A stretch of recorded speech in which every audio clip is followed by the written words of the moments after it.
ইতিমধ্যে আমরা চলে এসেছি মাইক্রো ব্রিজ। এই সেই ব্রিজ, অনেক বড় একটা ব্রিজ তৈরি হয়েছে এখানে। সেই রকম এই সেই মাইক্রো ব্রিজে এখন প্রবেশ করতেছি আমরা। মাইক্রো ব্রিজে এটা মাইক্রো ব্রিজ। এই ব্রিজের নাম কি? মাইক্রো। এই যে মাইক্রো ব্রিজের উপরে উঠে গেলাম। সেই রকম ব্রিজ, অনেক বড় ব্রিজটা। আজকে ঈদের দ্বিতীয় দিন, লোকজন সব ঘুরতে গেছে, অনেক ভরপুর লোকজন সব ঘুরছে ফিরছে দেখছে। ঈদের দ্বিতীয় দিন, এই যে লোকজন আছে এখানে, আক্রোশ আছে। এই যে এটা মাইক্রো ব্রিজ, সেই মাইক্রো কপোতাক্ষ নদী। এইটা এখানে এখন পিকনিক স্পট হয়ে গেছে আর কি। এই দেখেন ঈদের দ্বিতীয় দিন আজকে, তাই অনেক লোক।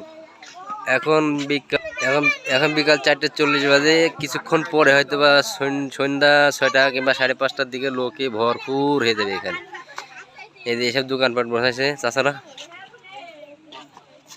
এই যে এখানে অনেক লোক আছে, এগুলা দেখতেছে, ঘুরছে, নিচে শুনতেছে নাকি ভালো বড় কফি হাউস হয়েছে।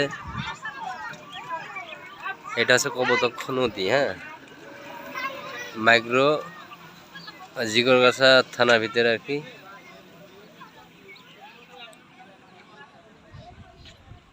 ব্রিজটা নতুন আর কি, বেশি দিন হয় না ব্রিজটা করা।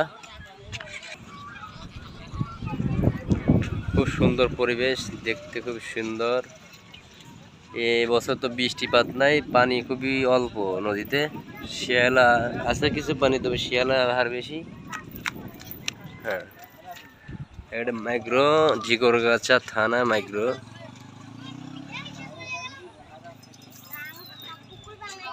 ব্রিজ বলে আর কি।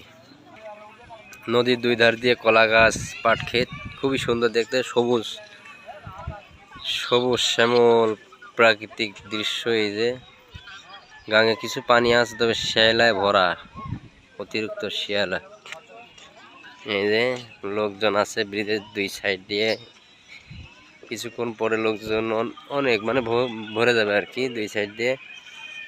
আর এখানে নাকি নিচে শুনতেছে একটা দোকান দিয়েছে, তবে দেখা যাচ্ছে না। দেখি, চেষ্টা করি দেখার জন্য। এখন নিচে আমরা যাচ্ছি না, এই যে গাঙের নিচে আর কি। এখান থেকে অন্তত মানে 15 ফুট নিচে, 15-20 ফুট নিচে এই জায়গাটা। না, 30 থেকে 35 ফুট নিচু ওই জায়গা। এখানে সব ক্যান্টিন দিয়ে বসে আছে।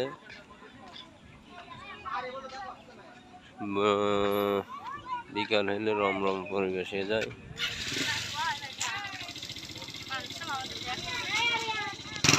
সেই রকম দৃশ্য। ওই যে মাইক্রো। সুমন, গাড়ি ঘুরো। কিছু খাবে কি এরা কিছু খাবে?